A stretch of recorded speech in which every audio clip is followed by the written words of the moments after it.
Hello, everybody. This is Elagatua. I am back from my trip, although things kind of remain chaotic in my personal situation for at least a little bit longer. So I'm going to do the best I can to find time to record some of the videos that I've been waiting on until some things in my personal life settle down. Today we're going to be talking about the round 4 match of Smacky Cup 3, and unfortunately this match didn't really happen. My opponent essentially timed out after a few turns, and the game never really got started. And I think my opponent is kind of not actively playing anymore, so that's no hard feelings there. That can happen sometimes. So we don't really have a replay to review for this round. So instead of reviewing my game for this round, we're going to do the standard map breakdown in my style, and we've got two other replays that are going to cover the same matchup that we'll be going through. One of them was what I used to kind of decide how I wanted to play this map as a good reference for myself, and another one is another tournament match from Smacky Cup 3 on this map in the same matchup that I think also is instructional for how to play this matchup correctly. So this was a tier 4 match for round 4, and I picked Jess, and my opponent picked Sami, and I guess we can just go through what happened in minor detail, although there's not really much to cover. So some pretty standard opening stuff. And then I did I would have done an interesting opener where I kind of jumped to this property early on without actually capturing this one. And we'll get more into the dynamics of that and why you would choose to do that later on. But if you're just here to see what the game that I played for round 4, congratulations, you're free, you've seen everything. But with that being said, let's get into discussion of this map in general. So this is a very large map with a very big kind of diagonal down the center that was not very diagonal. I'm going to try that again. Hopefully I do a little bit better. Okay, that was more diagonal. That's a little windy. But anyway, this map is really defined by the fact that you have start with a lander, and you're going to be ferrying a bunch of units up here, and player one's going to be ferrying a bunch of units down there as well. And then you've got this kind of interesting base layout here, where you've got 3 bases, but then there's a lot of bridges kind of connecting the bases as well, and you have this weird kind of back area here as well that can provide a land route over to this side of the map, but obviously it is much faster to use that lander to ferry units over there. So when you have a lander like this, the way it works is you're going to have 2 very defined fronts. You have, I guess, I don't feel confident even calling them strong side, weak side necessarily, because it's not really the traditional strong side, weak side dynamics. You have lander side, and you just have, I guess, the main side, other side, not lander side. We'll figure out what we go with for talking about these sides. And so the lander is going to be shifting units up here, and then the stuff over here is just going to be funneling over from the bases. And especially after the early game, you may have a trickle of units kind of come up this way and kind of shift over as well, because there's a bunch of properties to be capped back here. But especially after the early game, you often don't see a lot of units in this area because there's not really much reason to be there, and it's behind the sea here, so this area is kind of inaccessible for player 1, and likewise for player 2 over here. You can't really realistically get back there. We also have some ports, and these are going to be pretty relevant as well. Not so much that they can build naval units, because you generally don't see any naval units built beyond just the lander that you start with, but they are interesting for being able to fuel this lander, and they interact with the bases in slightly different ways. So after you end up with your neutral base, you have to find a time to actually capture these properties. And this property, or this port here, is closer than this one to this front. So if you're leaving your lander here, you can go 1, 2, 3, 4, 5, 6, and your lander gets parked here. And then you get 1 unit here and 1 unit that can be here. And so specifically this tile, you're one tile closer to the front. So if you're trying to get units absolutely as close as possible, you want to be using the lander from this port. However, you can also use it from this back port, and this back port can go 1, 2, 3, 4, 5, 6, and end up here, and then you drop off units on these 2 squares. So one of those, both these spots are kind of on the same diagonal here, as opposed to these 2 spots where you have one unit that's like closer, and then you have like this one that's kind of back here, further back. So it is kind of different, but the reason more that it matters is the distance to these tiles from the bases, because this port is 3 tiles away from this base and 5 from this base, but it's pretty far away from this base. However, this port is 6 away from this base and also 6 away from this base. So if you are trying to get tanks efficiently to this side, it often can be good to use the lander here, because then you get to benefit from building tanks from this back base that is otherwise kind of far away from everything. And if you're using this base to send units on this front, then you've got to go through this woods. In addition, it's further back than this base. So oftentimes, if you're not trying to get tanks up here, then this base becomes an infantry base, and just kind of slowly you push your infantry over in this direction.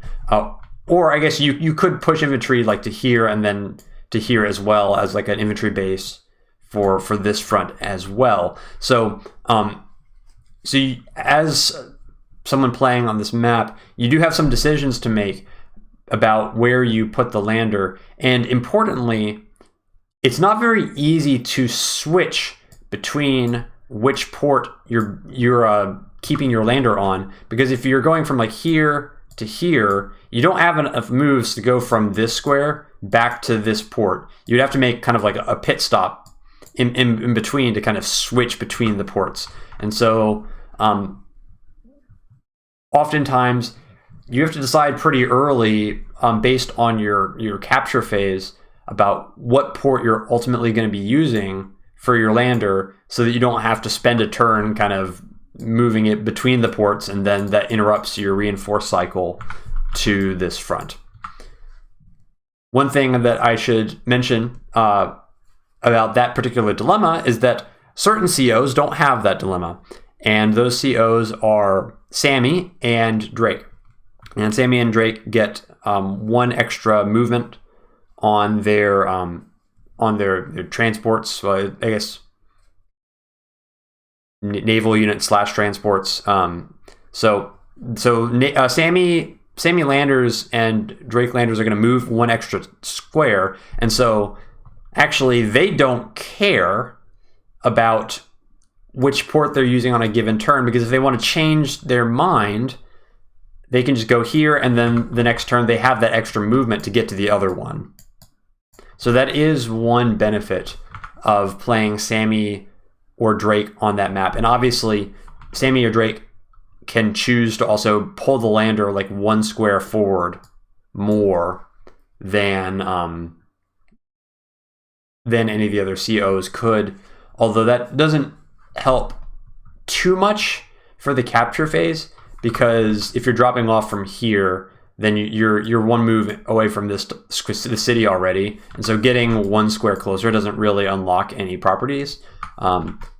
This tile does allow you to get to this city a little bit faster than you would otherwise, but that's a pretty minor benefit. So I don't really think the increased movement is super helpful for the unit positioning, but it is very helpful for switching between the two ports and being able to freely kind of readjust where you're going from.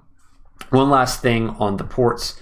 Because this port is 6 away from here and here, if you want to get artillery or medium tanks up here, oftentimes you want to be using this port because then they can come from this base, and then they're within 1 move of your 5 move units.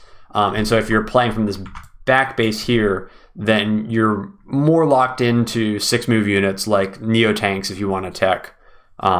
Or recons or tanks, things like that. So that is something to keep in mind, that Sami and Drake have an easier time getting medium tanks up to this front or artillery up to that front, just based on the flexibility that they get from the lander. To wrap up our discussion of the deploying tiles on this map, we should take a peek at this airport here.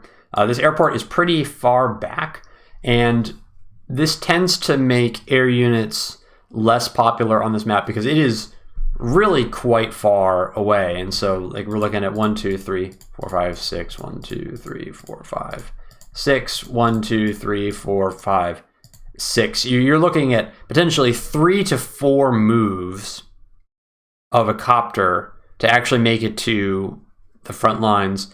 And keep in mind that copters can't fly on ships other than cruisers, and I don't think you're going to be seeing a cruiser in this matchup. So this map tends to not see a lot of air units because the reinforced times are just so slow.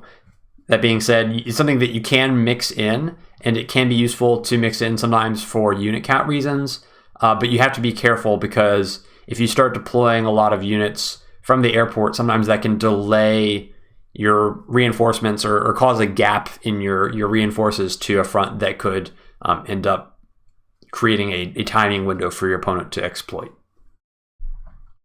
Next, we can talk about the comm towers.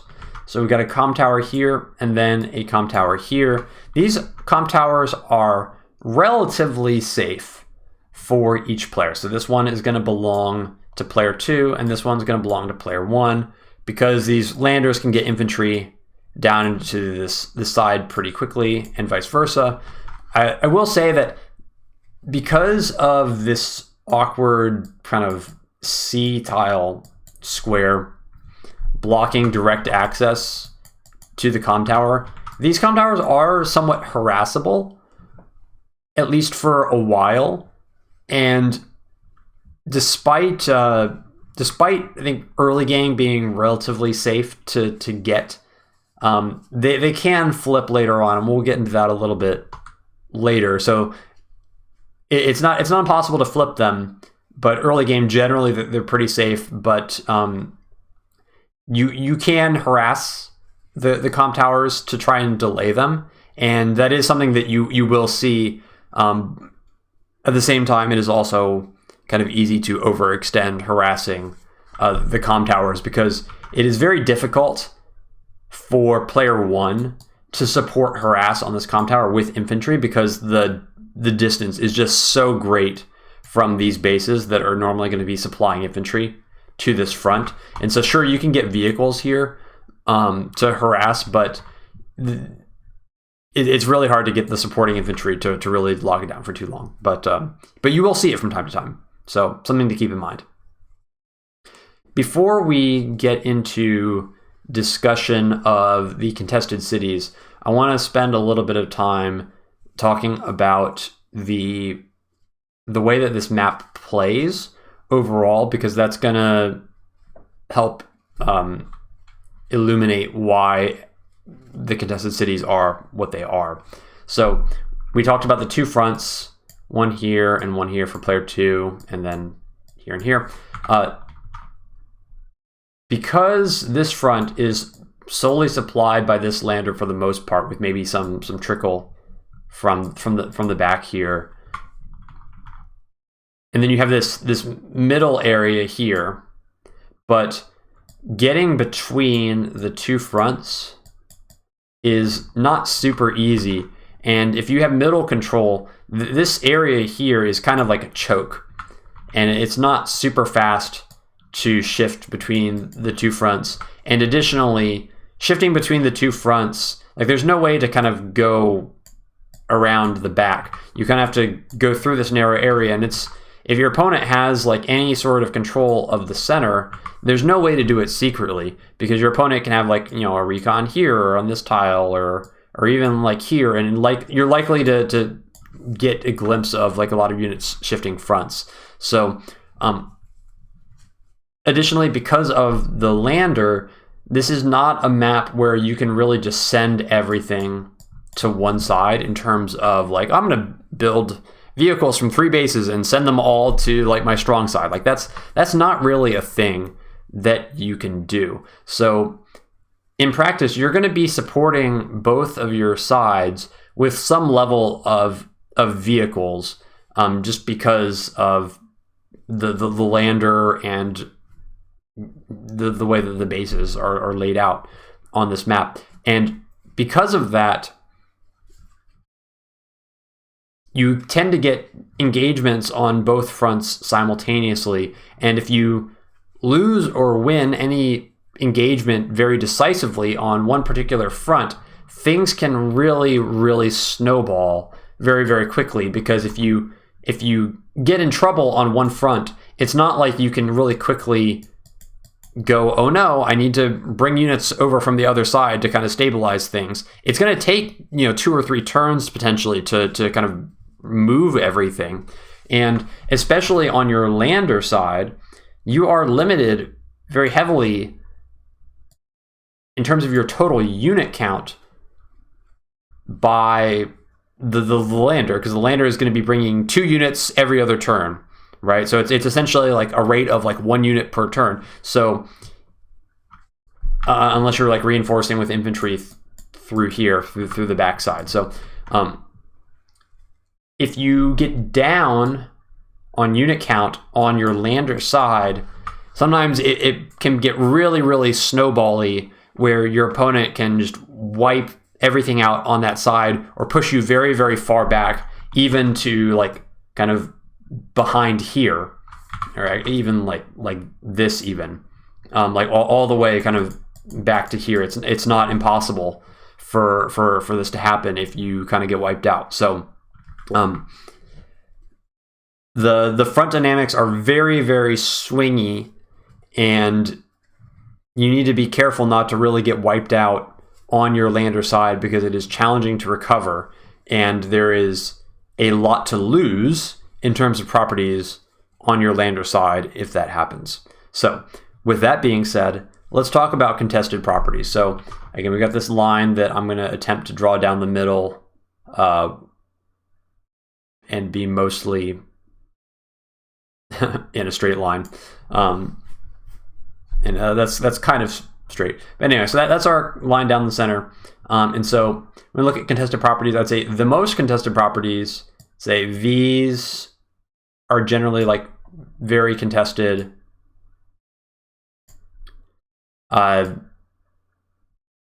This one is very contested often.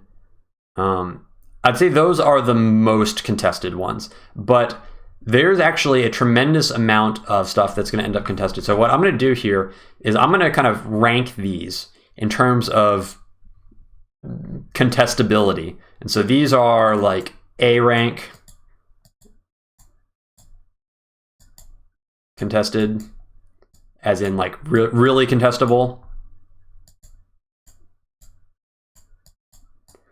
And then we'll go from there. So then, so B rank would be like this one.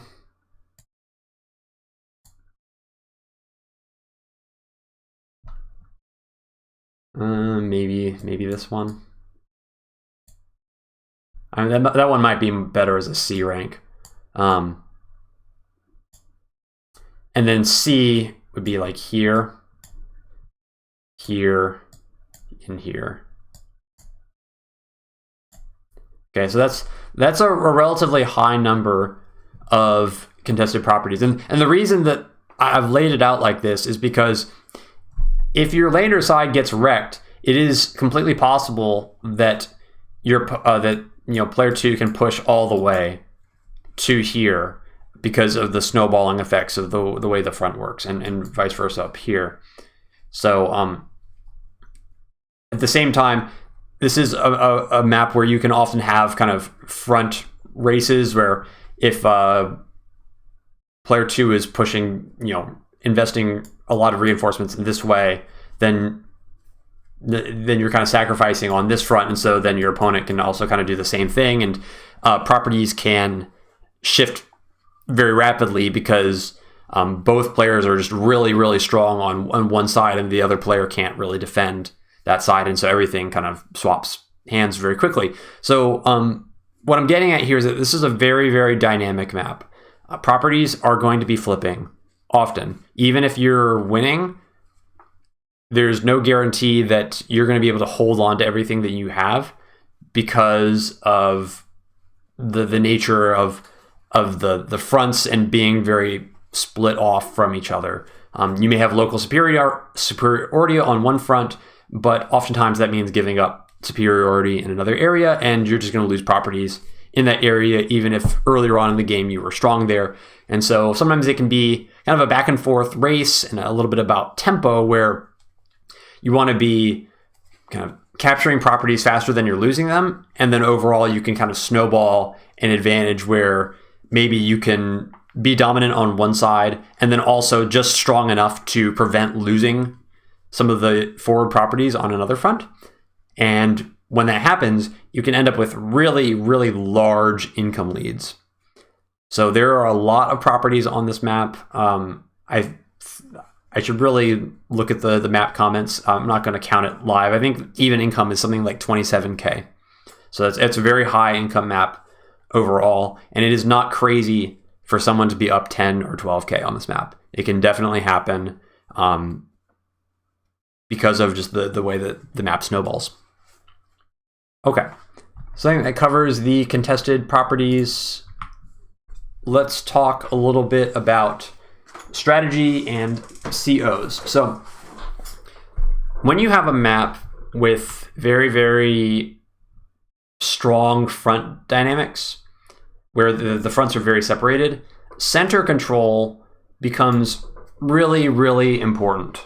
And the reason for that is if you control the center, you can basically threaten both this side and the other side, and then your opponent has to choose which side to defend and which side to reinforce to. And if you see them reinforcing to one side, then you can just go attack the other side and kind of wipe everything out.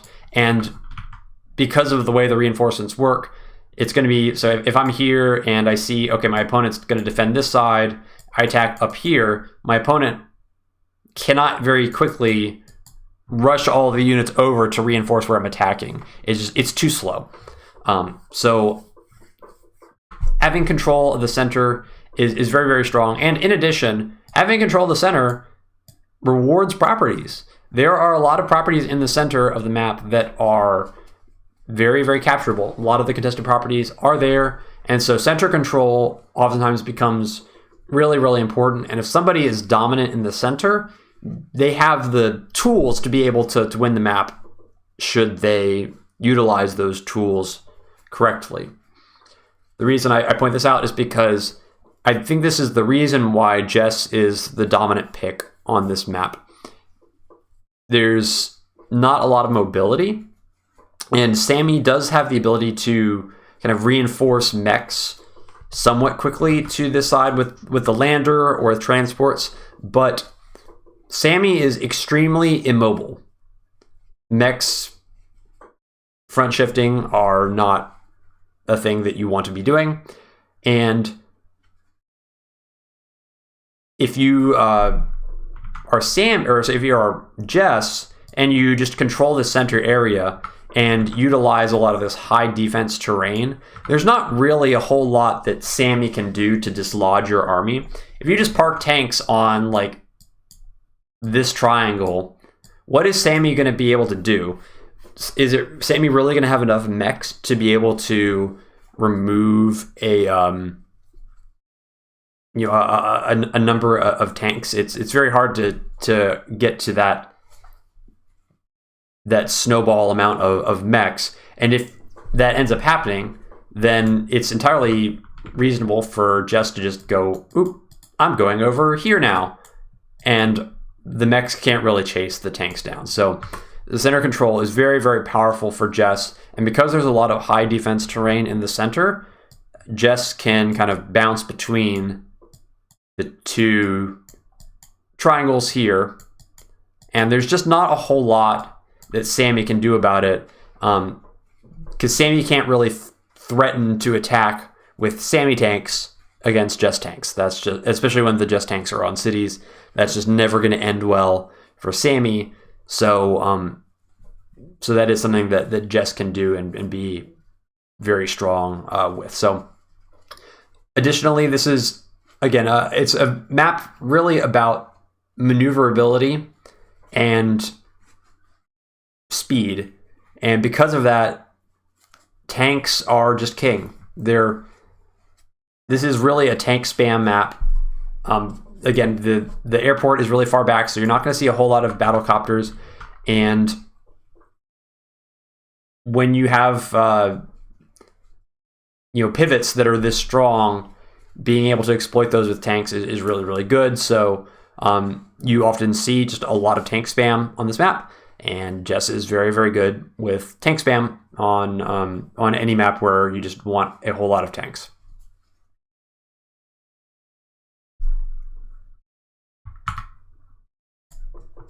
I will say, though, that there is some upsides to Sami on this map. Again, by the sheer number of properties that are available, Victory March is very difficult to defend against. Victory March is going to get some value, kind of no matter what, because there's just a lot of opportunities. And sometimes you'll see Sami basically try to end up with both comm towers and then hold them for the rest of the match with the first Victory March. And so that is kind of a win condition for Sami. If Sami can have a good Victory March, end up with both comm towers, and then whoever Sami is fighting, if they're not strong enough to retake one of those comm towers, that can be the trigger for Sami to really snowball pretty heavily and win the match from there. So that is the theory behind a Sami pick. But in my opinion, the pivot control is stronger, and if played correctly, I think that there's not a whole lot that Sami can do to prevent Jess from just exploiting the front dynamics and quickly moving between sides to win a bunch of local fights and then become too strong overall from that. So I think we've talked enough about the map itself. Let's get into the first of our two replays, and this is a replay that I referenced. I did some thinking in planning my opener and just how I wanted to approach the match, and I drew kind of the conclusion that I just told you about. And then actually I found this replay, and after going through it, I felt much better about the thinking that I had done, because this replay is between Reimer and Fyram. And Reimer, also known as Nightmare of Heiankyo, and this the strategy that Reimer came up with was very, very similar to what I had in mind. And so once I saw Reimer kind of do this, I felt like, okay, I have the right the right idea here with what my strategy is, and so we will be taking a look at this. All right, let's go. We will be taking the vision of Reimer in this match to follow Jess's perspective.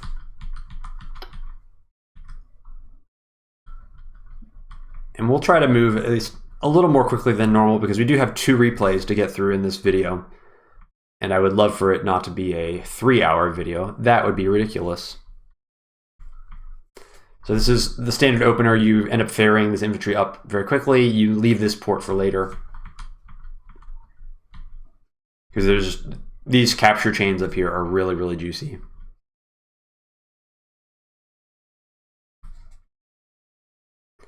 And so this is a early recon from Reimer. This is something that you can do. Unfortunately, it's not as good as player 2 because player 1 is going to be able to get this property no matter what. And player 1, if they build a day 3 recon, can always deny this property. I guess not always, but if you take the normal cap order, then you can deny this property. And it's a little bit of player 1 advantage for the openers on this map. I don't really think it's super significant in the end because the meta itself develops around the fact that interaction exists. But it is one difference, and it does make the recon not quite as strong for player 2. But at the same time, it generally does mean that you're going to get a guaranteed hit on this infantry with the day 3 recon as player 2. So we'll see how that works out.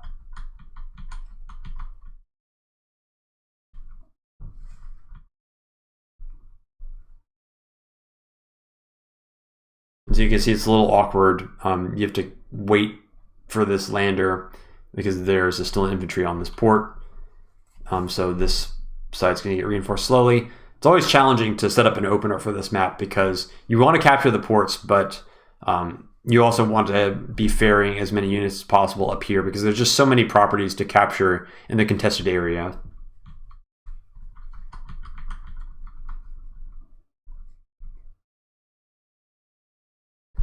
And so this is moving the recon up, and you can see that player 1 is going to be able to get that property. It's not interruptible. And this is actually pretty greedy by Reimer, thinking Sami recons are not very good, so Sami probably will not go a day 3 recon to interrupt this capture. We'll see if that works out, but that's kind of a meta read, right? Like there's some rock paper scissors in the opener for sure.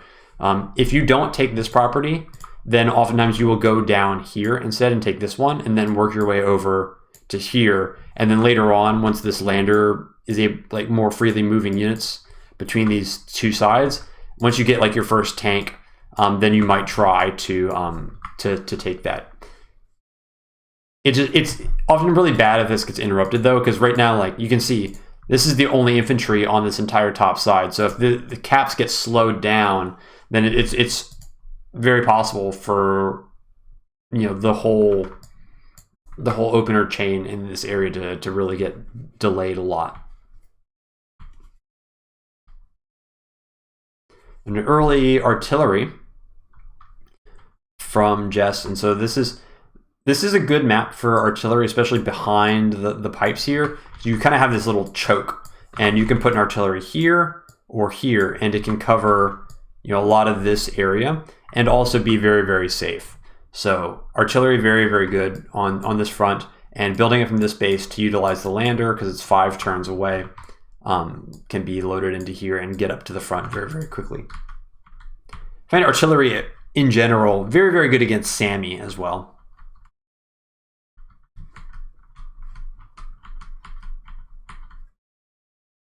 So no day 3 recon showed up as well. So Reimer making a good gamble there, and it gets paid off. And it looks like actually that artillery is not going to the north front.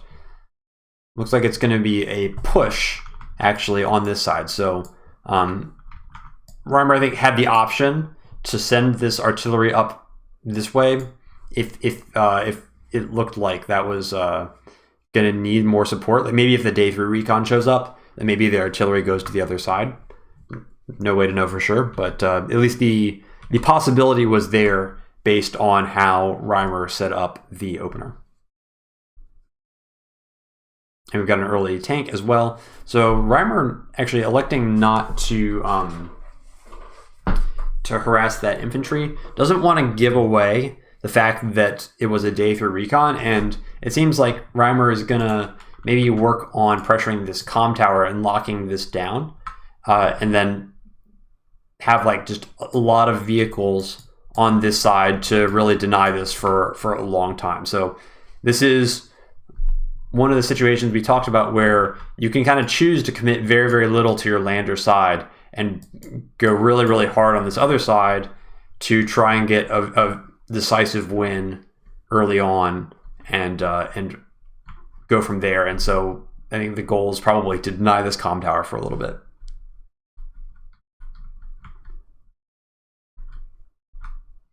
So this infantry goes into the woods, likely to end up on the comm tower next turn.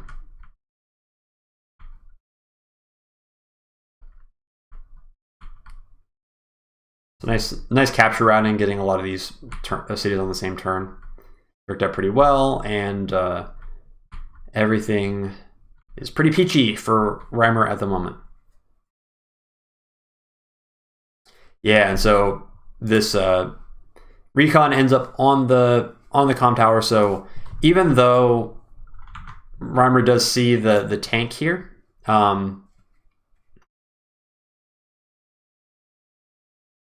there's not going to be a way to remove the recon this turn. A Sami tank is just not strong enough to remove the recon, even though obviously the recon's going to get popped, but it is going to delay the comm tower cap a little bit, and it might buy enough time for the rest of these vehicles to make it over here and start a fight.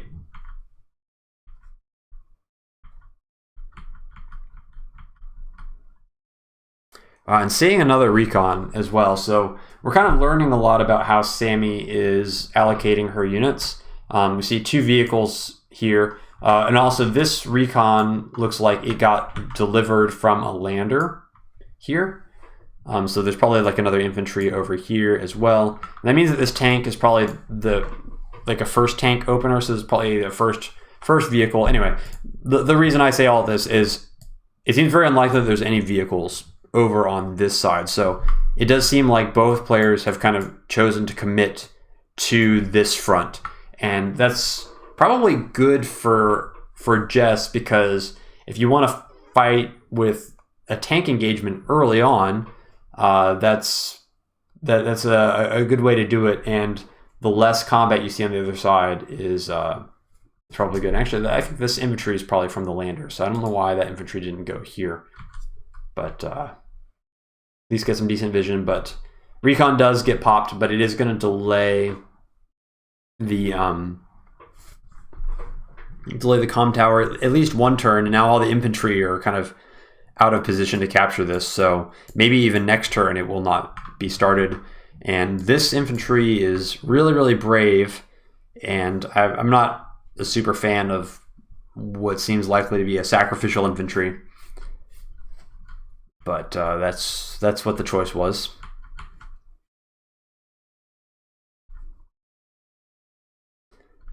So the Jess infantry are going to take some chip, but ultimately it still works out pretty well. Being able to put that artillery on the city is really, really good. Even if the artillery gets hit by a tank or a recon, I don't know if the recon can make it, but the tank could potentially make it. To attack this artillery. But even if that happens, then it's on a city, so it's going to get repaired.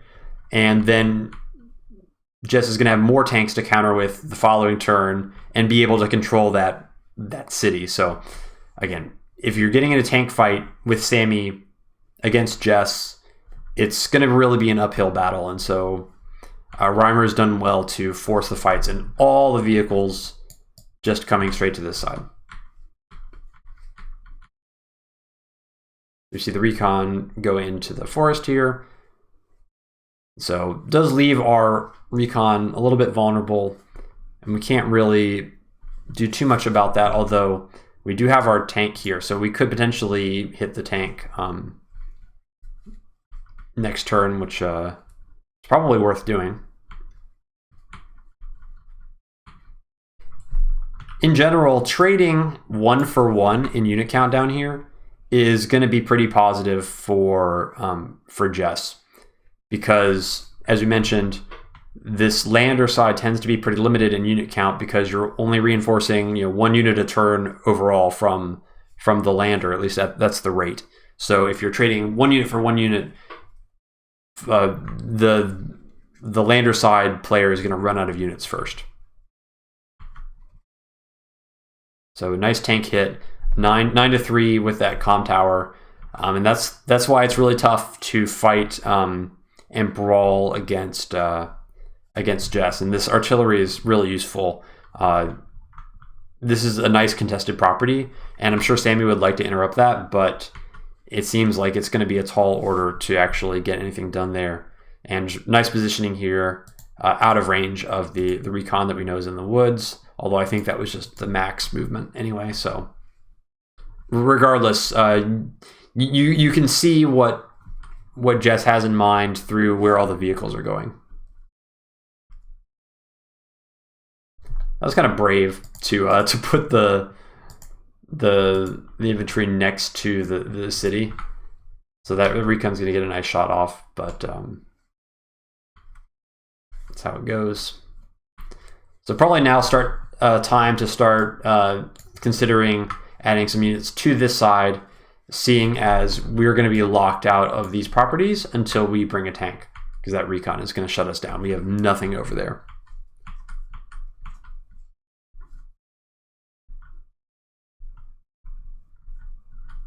Into that. Infantry gets popped down. Not the end of the world, but we would be wise to retreat that infantry to heal it later. And not a whole lot else is happening. So it does seem like we are much stronger in this corner, and we might be able to further delay this comm tower. I'm not sure if it got captured last turn. I wasn't paying too close attention, but we may see some vehicles show up at the comm tower to try and delay that further.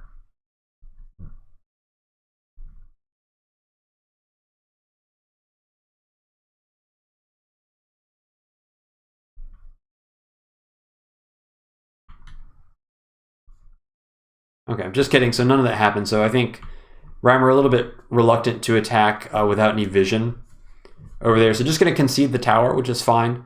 I think the engagement overall was pretty good as well. Got a really good tank hit. And obviously you lose the recon, but you did get an infantry out of it, so it's not the end of the world. And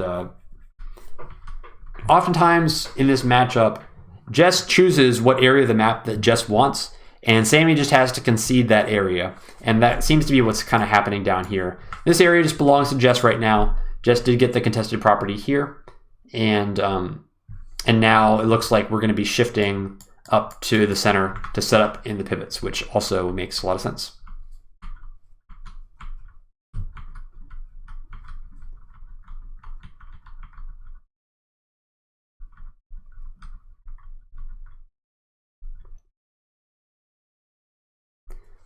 So a little bit surprising that none of these cities have been capped at this point.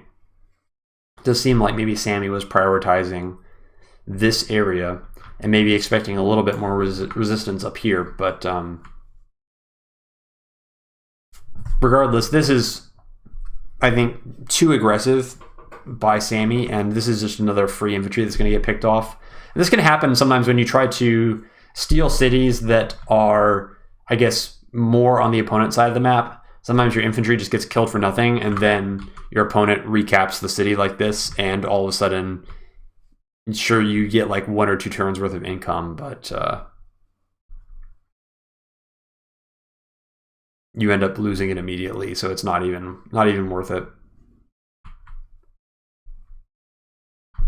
And now this is the power of the pivot, right? So even though we see a bunch of units here, we can capture this pretty safely because this city is supported from now tanks from both fronts. So the power of staying in the middle.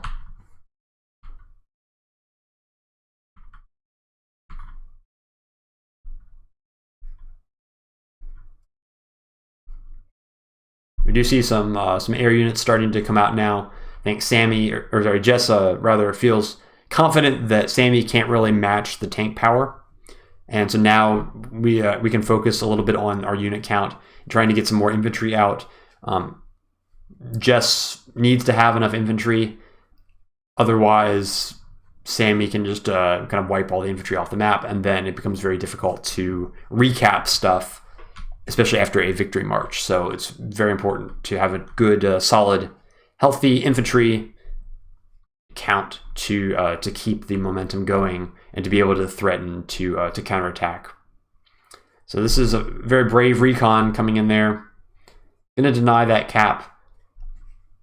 And looks like Sami's going to be setting up over there, but I do think that Jess is pretty well positioned and can consider going in to at least contest some of this stuff.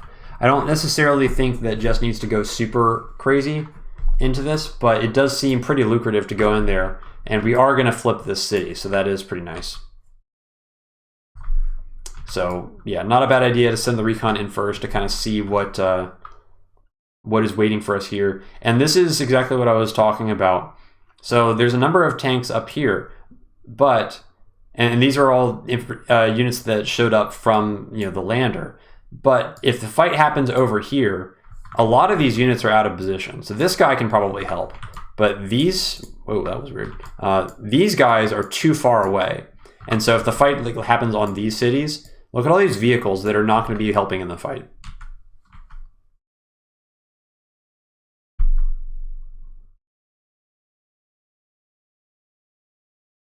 Okay, so it looks like same principle, but it seems like Reimer is electing to go the opposite direction. So we're strong. We're in the pivot, so we can choose to attack this way, or we can choose to attack this way. And so Reimer's choosing to attack the other direction. And so same principle applies, though. So now these units cannot support here, at least next turn. And just utilizing the extra firepower on the tanks to get a guaranteed remove of the tank on that city. And now Sami can just Jess can just put a tank on that city, and there's nothing that Sami can really do about it. There's no real fast way to get mechs over here, because even if you got the lander here, like the mech has to go 1, 2, and then move over, and then move over again. It's quite slow. If you've got some T-copters, then it can be a little faster, but we don't see any evidence of that yet. So this is just kind of a free tank, and now we're going to be dominating this triangle, and we've got a cap going on down here. And what can Sami really do about this? It's very difficult for Sami to break Jess when Jess is in this high defense triangle supported by an artillery. Like, you can't go in against that. No way. So the pivot control ending up being very strong.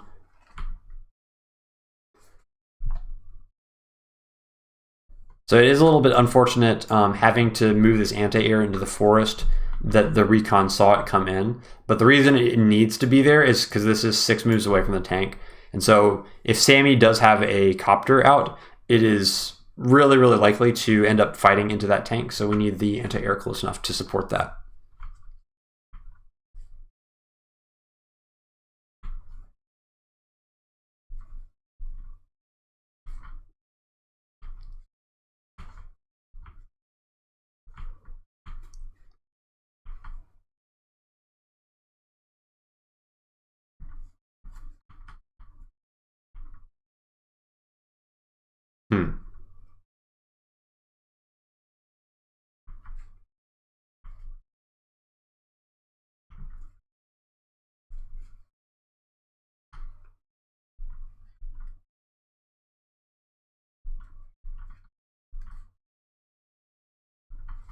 So this is a little spooky from Sami, or it's spooky for Sami, because again, we see that we're still in the same situation where we have a bunch of units up here and there's a bunch of units down here, and we are in the pivot. And so we can go this way or we can go this way. I think it's kind of okay to give these cities up. But we'll see. Like, we have the power to definitely to go in here and cause some damage. So We do need to make a choice, though. Like, we can contest this group, or we can try to save this city. It's not going to be very easy to do both. So it looks like we are going to be shifting up here. So again, same dynamics. Look at all these units that are back here. And if we just go here and clean all this stuff out, these units are too far away to do anything about it. And we're going to lose this city most likely, but that's okay because we're winning the fight. Yeah, this is a total bloodbath, right? So it's great, I guess, abuse of the front mechanics. And we just wiped out like a ton of units. We got to hit on the artillery. Even if the artillery wants to fight, it's just going to be sacrificing itself next turn, so it kind of has to retreat. And this infantry might even be worth retreating instead of finishing the capture, because if it sticks around another turn, it's going to be gone for certain. So yeah, we're going to lose this city down here, but we just wiped out a lot of units up here. We've got a really strong unit count lead. If we look at the deaths, right, like we've killed 7, only lost 4, and we're up 2 tanks already and half an artillery. So it's pretty substantial. And yeah, we'll lose this, but now we're gonna threaten up here instead. Having infantry in position to threaten this property is really good planning. And I imagine we'll see kind of a retreat from the rest of this area.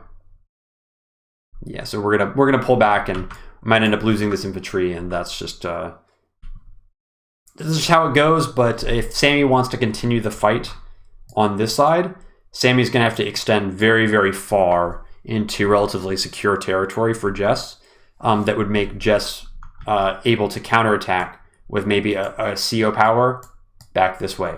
Because sure, these units have committed to this direction, but they're still in the center of the map, so they can still double back very easily this way if they want. That is the power of controlling the center, and that is the power of the pivots.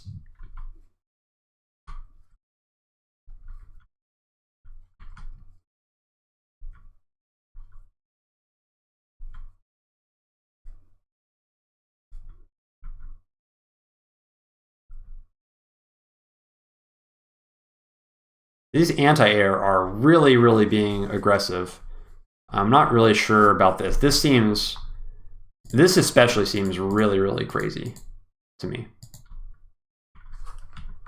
Because that is sacking an anti-air. Like it's not an anti-air that's defensible. It's just too far forward.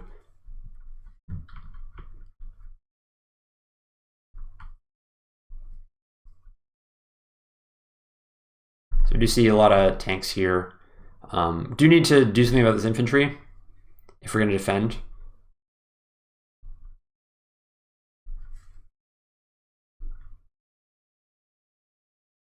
But we can finish clearing out the units on the top. And now it is perfectly fine for us to front shift everything back down.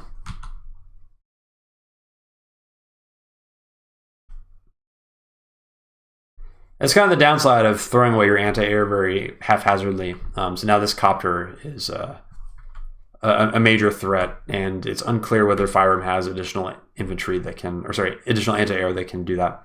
And now that we wiped out everything up here, look at all this infantry that we've built up. We can really aggressively take these cities and force Sami to deal with it. And just capturing it right in the face of the anti-air, knowing that we have a really severe unit count advantage up here. There's no way that Sami can interrupt all this stuff. And Sami not at victory march yet, so it's really a good time to be putting this much pressure on. And look at this big wall. This big mess of humanity down here. A lot of tanks just chilling, but again, the pivot control is really good. Jess has almost everything down here and almost nothing up here. Just like one tank left over to maybe deal with his anti-air if it sticks around. But how is Sami going to be able to fight into this? Sami would have to be extending into Jess's side of the map in a tank fight to be able to fight into this. So it seems like it's totally practical. And again, this is we're seeing so a really major unit count disadvantage already for Sami. And this is the mechanics of this map. Jess kind of decides where she wants to be, and when she does that, Sami just can't really do much about it.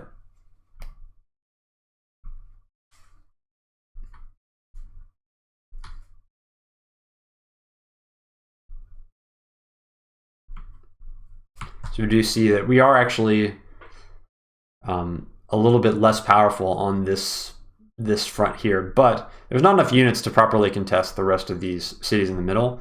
So it's okay if we don't end up getting these cities.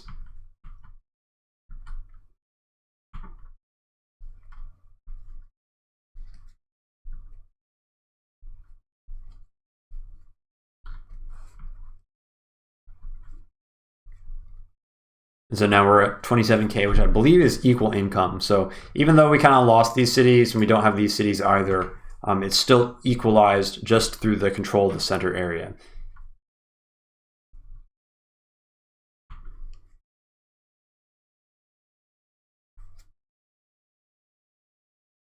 Interesting.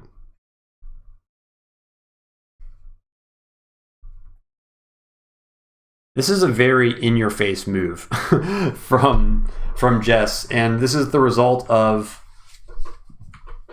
having won the fights already so dominantly.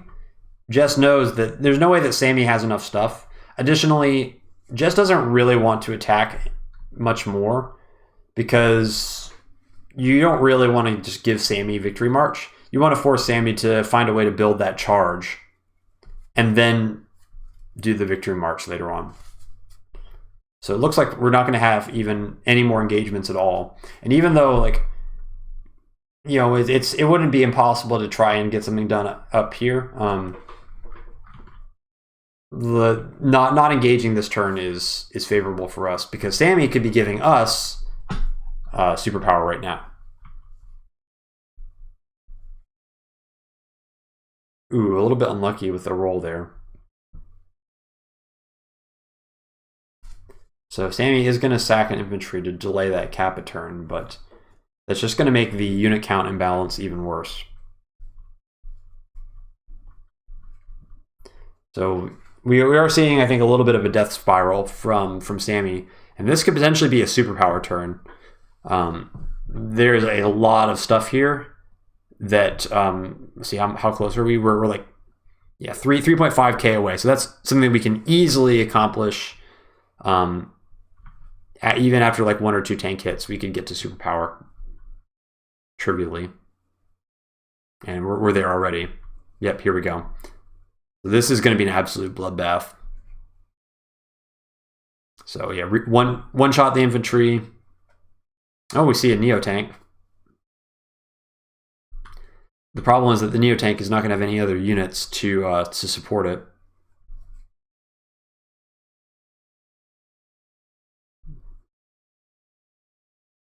This is why tanks are so good on this map. Just tank spam. Just one shot, one shot, one shot, one shot.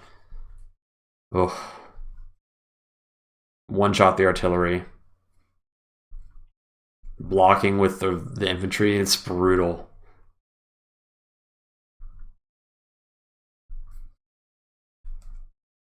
Cap. Oof.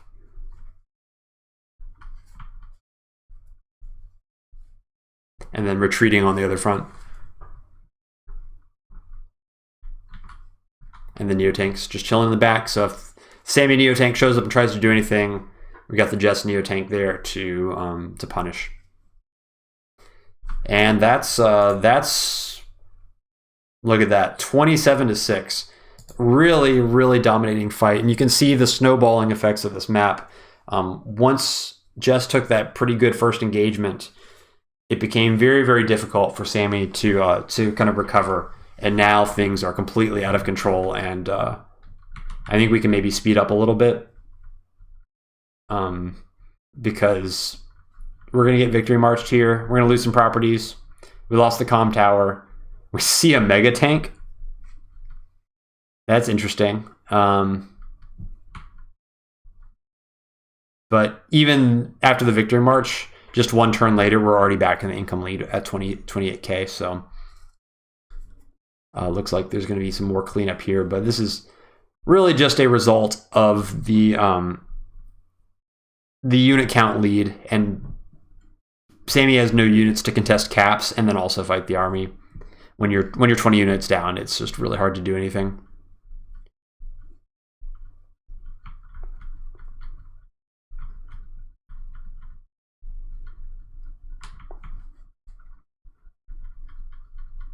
So we're going to speed things up a little bit because there's not a whole lot of drama left in this game. Sami is, with 2 comm towers, but the advantage is just too much for Jess at this point. So the Neo-Tank's gone for free. So now, sure, there is a Mega Tank in position, but that Mega Tank has to fight through the tanks instead of the Neo-Tank that it wants to hit. And the rest of the fight is just, unfortunately, completely out of control by this point in terms of unit count.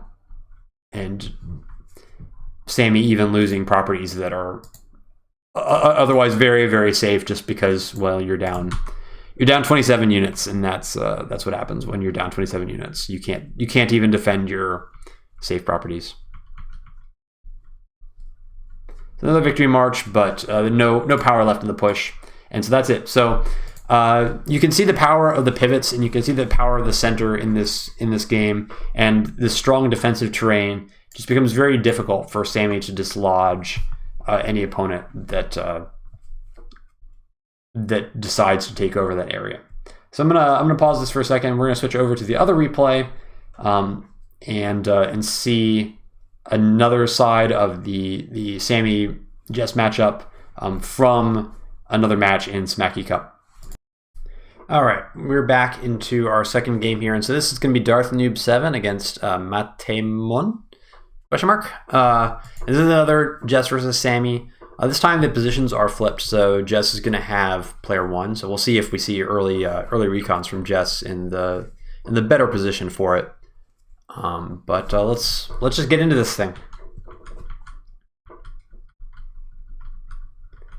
You see some standard cap phase stuff, so we're not gonna cover this again. We know what's going on. Does seem one interesting difference we see here is we're going to be delaying this port capture a little bit further, and this is going to let us get more units down here more quickly than we would if we captured the port early on. This is a day 4 recon, so not the day 3 recon that we sometimes see on this map. Although I guess against Sami, even if you do try to harass a cap of this city, I think that the cap will still go through. So not a terrible idea, I suppose, to delay the recon.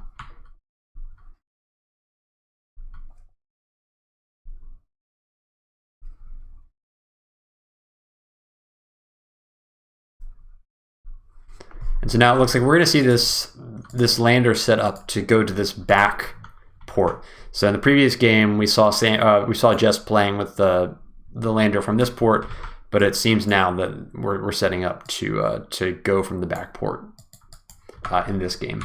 And Jess doesn't really have the luxury of switching between the ports very easily, so I imagine the lander will stay at the back port probably for the rest of the game. We do see a second recon coming out, so this is going to be a similar idea where we're going to be overloading this side with recon harass. So we do see that this capture is going to go through, but we do potentially have the option to get a shot on the infantry later on.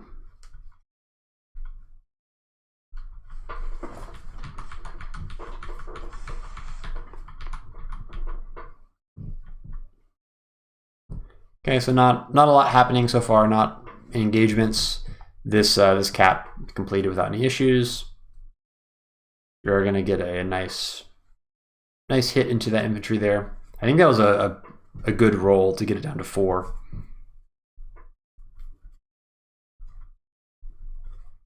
And we're going to see the artillery again, so it makes sense.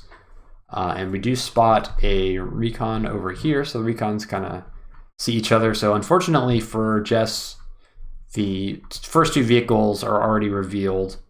That means that Sammy's going to know that we don't have anything down here yet. But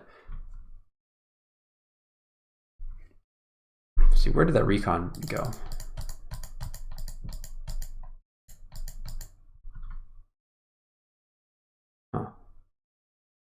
I feel like we should have been able to see like which way it went, but maybe not.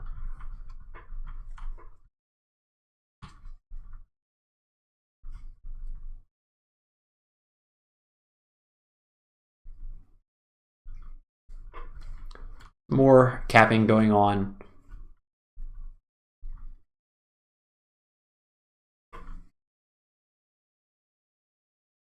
So now we're going to see this tank. So now this tank can go directly to this lander, and it looks like this base is going to be the infantry base for the lander. Honestly, I kind of think that this should be flipped. If you're going to build a tank and an infantry, I think it's better to build the tank here and the infantry here, because if for some reason you change your mind and you want the infantry to go this way towards the other front, then it's a little bit faster. But when you build the infantry from here, it's basically committed to go to the lander no matter what. So to me, it seems strictly worse to do it this way, but it's not. Generally, it's not going to matter that much.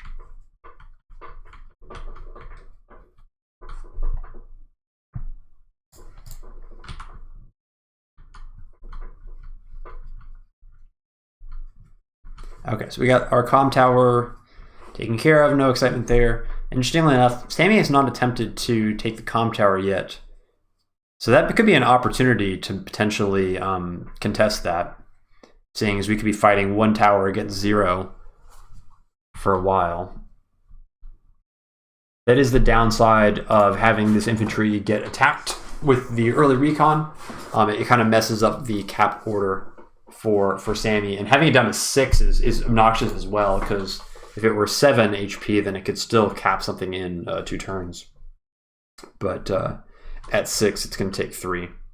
So kind of a lucky roll, being pretty good for Jess, but not really seeing a lot of vehicles on the map for Sami at the moment.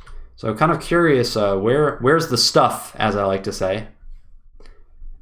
Jess has pretty good vision.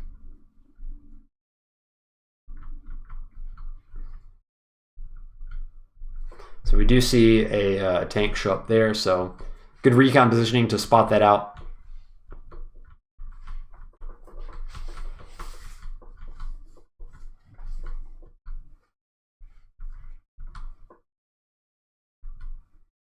And yeah, it is really just a ghost town in the center and down here. So you have to imagine that a lot of the stuff has got to be up on this side, just because we haven't seen anything else.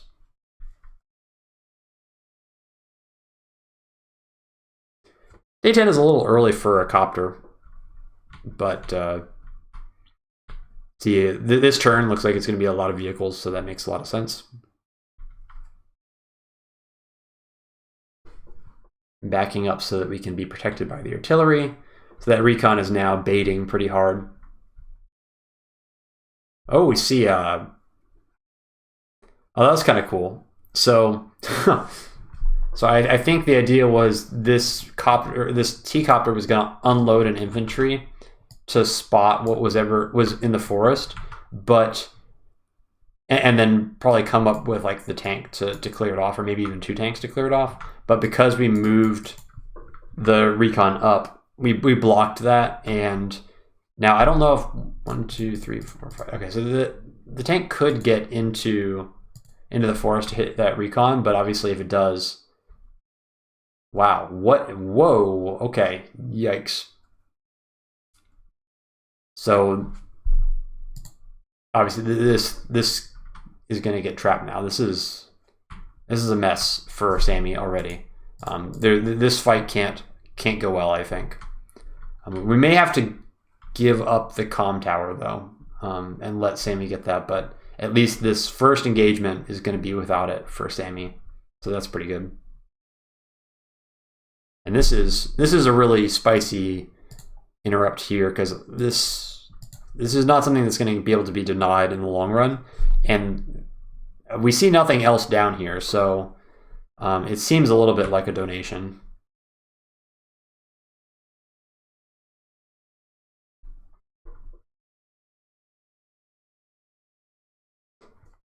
Feel like that might have been better to do the other way around, to keep the infantry at 10 HP. I don't know.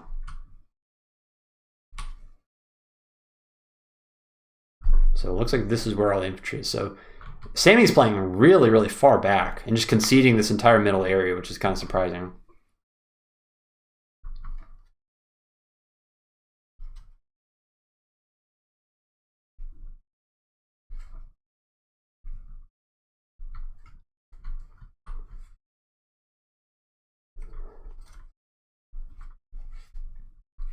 So Jess content to continue taking the tank fight, and this tank is protected.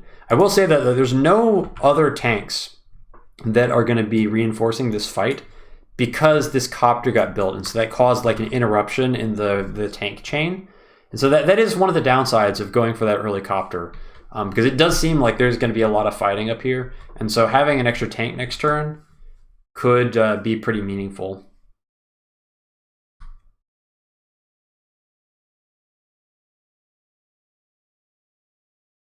Wow, the tank gets blocked. Having the lander up all the way here is pretty crazy though, because that means that there's like the reinforced to the side is totally stalled out for a long time.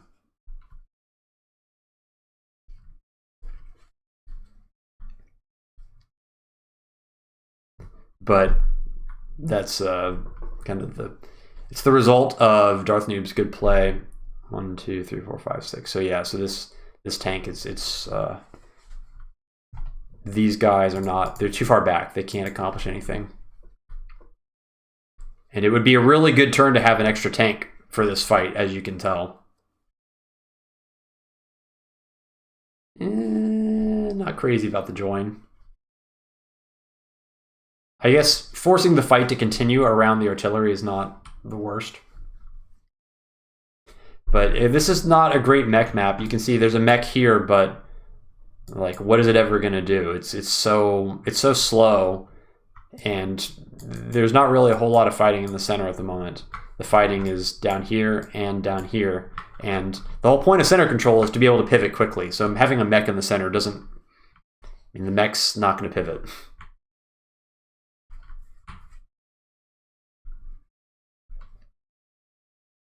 Kind of surprised that the tank here doesn't. I guess no, the lander was moved back here. Never mind, I take it back. So it looks like we're just trying to max vehicles to the side as quickly as possible, which is pretty sensible. And no more air units, so makes a lot of sense. This is a tank spam map. Spamming tanks, spamming anti-airs. It's good stuff. It's a good time to be spamming anti-airs because the first copter shows up for Sami. So anti-airs are on their way already, which is a good thing. Unfortunately, our copter is out of range to be able to counterattack there. A little bit of a bummer, but it's okay. We see a tank show up here, so it could be now the fight transitioning and Sami front shifting. But again, we've got good vision, so we can kind of sniff out what's happening here. So we will end up getting this property too, so that's good. So now we're at 27K, so we've secured even income, so not bad. And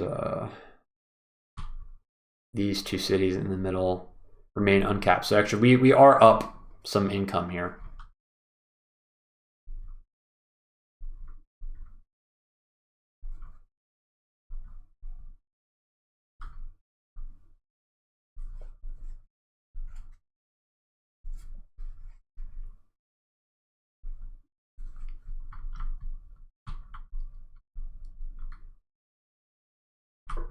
I don't know about this cap. This cap, because what we're doing here is, so we're kind of consolidating, right? Like, we're not going to continue pushing this way because we got the copter there that's going to slow us down. So now, again, we're seeing the same thing that we saw in the Reimer game, where Jess really wants to consolidate towards the middle, and we're going to take over this triangle, and once we're in the middle, we're going to have some options to really dominate the pivot.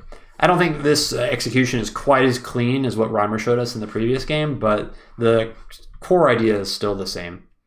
This copter is absolutely nuts for going in for that, though, Bob. Oh, wow, there's a lot of copters. Okay. All right.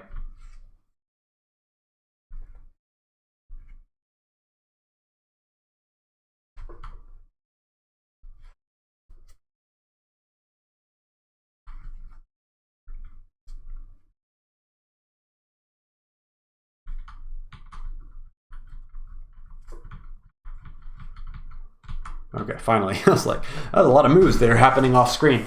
So, good vision. These copters are going to get reamed, and it's going to feel really bad. I don't know if we necessarily need to attack into this. We can kind of wait a turn to force this engagement. And I just don't think we're in position to properly like wipe this out. I think it's better just to take the copters and maybe secure the rest of this area in the center. Yeah, don't love that. That's a little much, I think.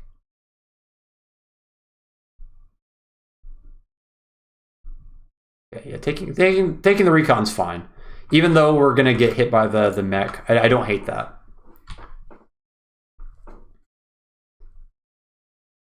Because positioning wise, like, it's gonna start a chain of trades that are on our side of the map. And so positionally, it's in the long run, I think it's a good thing.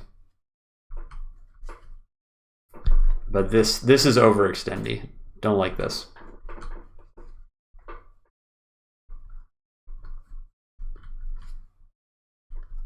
It's like we're getting ourselves a little bit spread out. We want to stick to this area unless we've got some objectives over here that we're really going for, but we're not capping anything up here, so it doesn't seem that valuable. Sami is really spamming copters.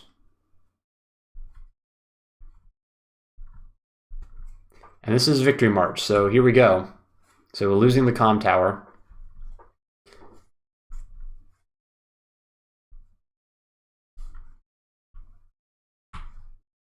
And so we lost like a lot of cities down there.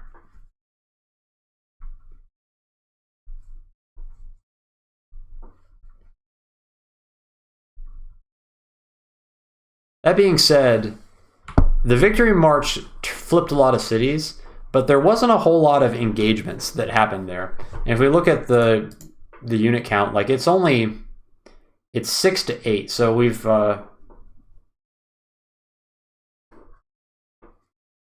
we're still doing like okay in terms of fighting, and now Jess Super is online whenever we want. And it looks like when we want is right now.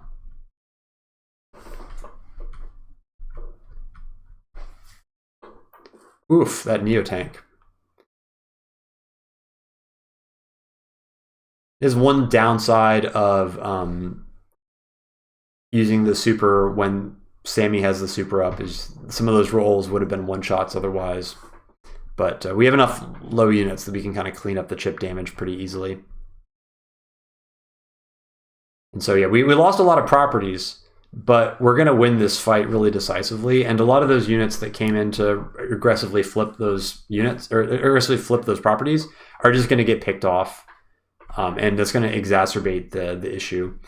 It'd be one thing if we were really, really low on our infantry count and we didn't have the ability to recap a bunch of stuff, but losing the first big engagement is potentially fatal for Sami, and doing all that damage, not giving Sami any extra charge.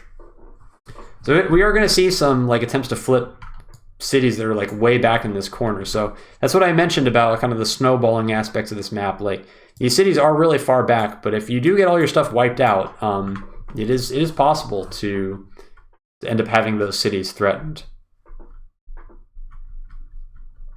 But Jess is in the middle, and there's no way that Sami is going to be able to clear out Jess from this area. Just too many tanks, too many high defense tiles.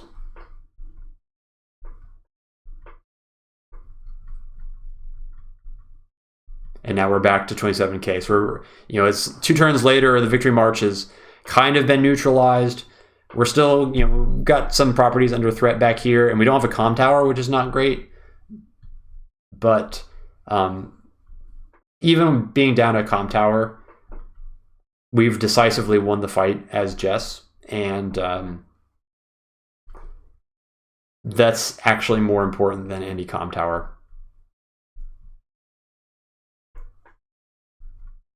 Sami really needs to secure that comm tower and then also keep the fight even, and then it can start to snowball to an advantage. But as such, the Jess superpower is just very, very strong.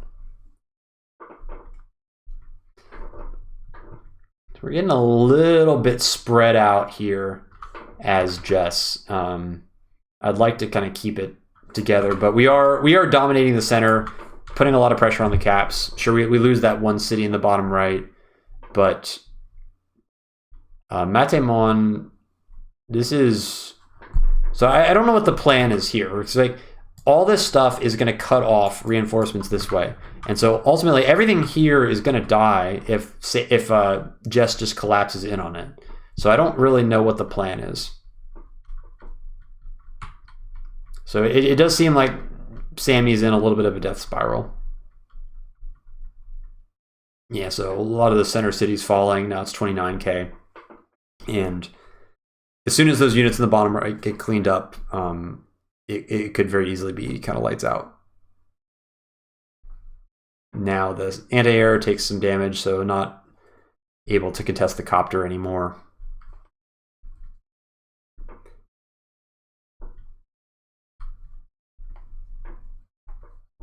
So we can see, if we look at 19 to 8, so yeah, you see again, unit count. So the unit count on high income maps often very important, and you can see it here. Just tends to win fights, and when that happens, it's very hard for Sami to recover. So you're seeing kind of the same fundamental dynamics of this map play out.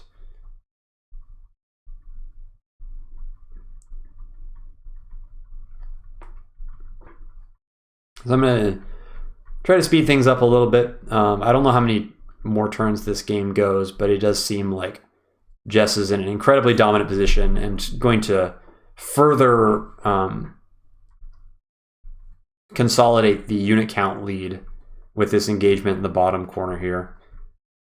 Getting the artillery in there is cute, but that overextension is being punished, and now it's very, very, very out of control.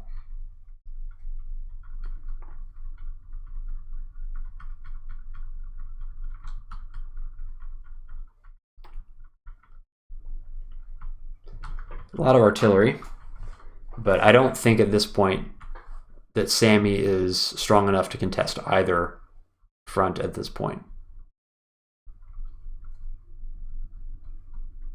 And even if another victory march appears quickly, I think the best Sami can hope for is retaking a bunch of safe properties that are already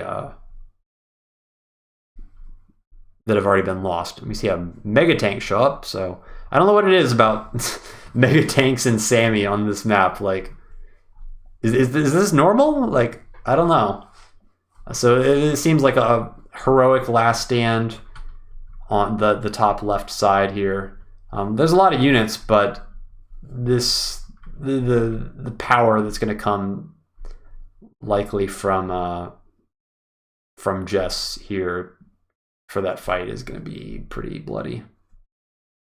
Yeah, so here we hear that sacking the Neo tank to get overdrive, and now this fight in the top left is going to be very, very bloody.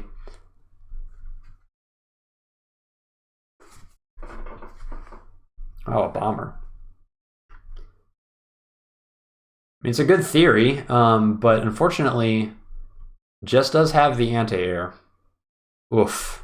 There goes the medium tank. So this is...